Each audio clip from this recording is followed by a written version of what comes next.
Hello everybody, this is the Wikstrand. So the movie of today is The Next 3 Days.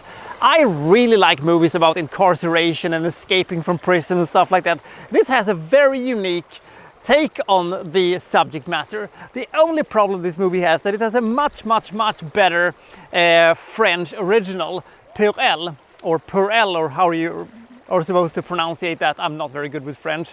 But if that movie hadn't existed, I probably would have looked on this movie with more favorable eyes. It is not a bad movie, but we're gonna take a look at what's good about it and what's bad about it. This is The Next 3 Days.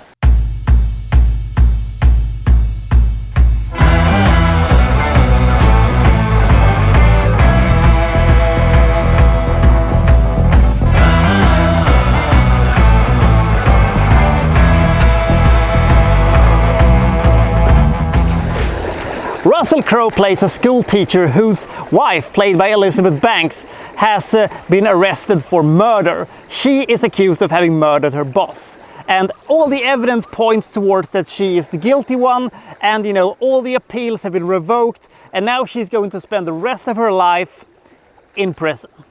And Russell Crowe is losing his mind over this, and his life is all but destroyed, and nobody really seems to believe that she's actually innocent. But this movie is not about, finding the actual killer of this movie. This movie is about Russell Crowe trying to free his wife from prison. His son cannot even look his mother in the eyes when, visiting and stuff like that, and she's slowly losing him completely. So he is gonna try to free her from a maximum security prison. He's just a school teacher, as I said, and has no, previous experience of this one. He contacts a breakout specialist played by Liam Neeson who shows up. By the way, Liam Neeson's participation in this movie is basically only the sequence that we see in the cafe, and then he is gone from the movie entirely. He never shows up again. What was the point of that? What was the point of that? It's totally unnecessary, but anyway, fun to have Liam Neeson in a movie, I suppose, together with Russell Crowe.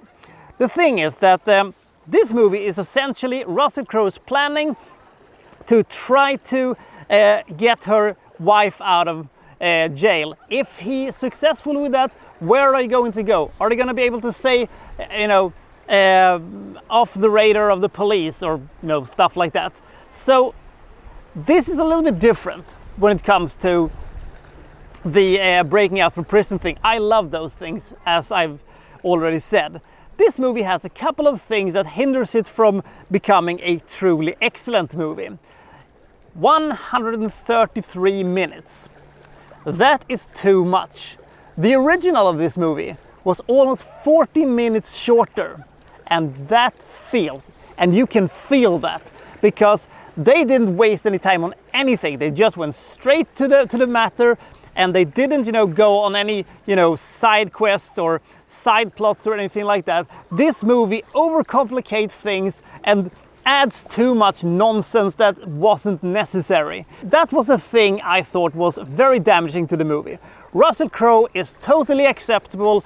He can be a real hit and miss. Sometimes he's terrible and sometimes he's really good. This is one of his totally okay performances. Elizabeth Banks is fine, and the rest of the cast is pretty okay. I like the police officers and them trying to figure out, is somebody gonna break her out and who, and they're looking for clues and trying to deduct what's happening.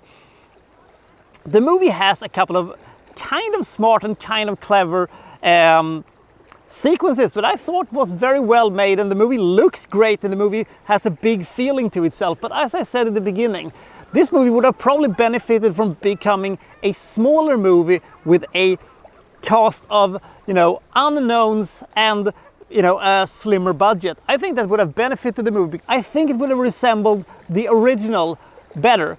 Fun fact, I saw first this movie, then a couple of years later I saw the original, and then I saw this movie again for the purpose of this review. And then I realized that how much better the original is. It's not a perfect movie, but it's a really good French thriller. It's really entertaining, really suspenseful. This movie has simply too many sequences that doesn't benefit this movie, doesn't benefit the story, and doesn't add to the suspense, but just drags this movie out. There are moments in this movie I think was good, and the suspense was there, and there was these occasions where I think they really landed what we were supposed to feel and how we're supposed to react to the movie, even though I think that the ending was a kind of what?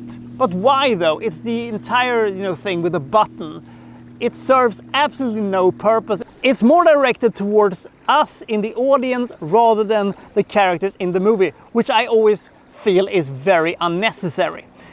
Should you see this movie? I would say yes, but I would rather advise you to see the original if you can find it. But if you want to see a breaking out of prison movie from a kind of a different perspective, you could do a lot worse. But as I said, a little bit overcomplicated, and there are sequences that I think could have been cut straight, and we wouldn't have missed it at all. The next 3 days is a little bit too overcomplicated for its own good, but it still bags a solid 53 points. It is an entertaining thriller. It has too much drama in it for my taste, but it is still a well-made, well-produced movie with some pretty good stakes in it. So I'll see you next time for, well, so-and-so reviewing, well, such and such. Thank you for watching. Thank you very much.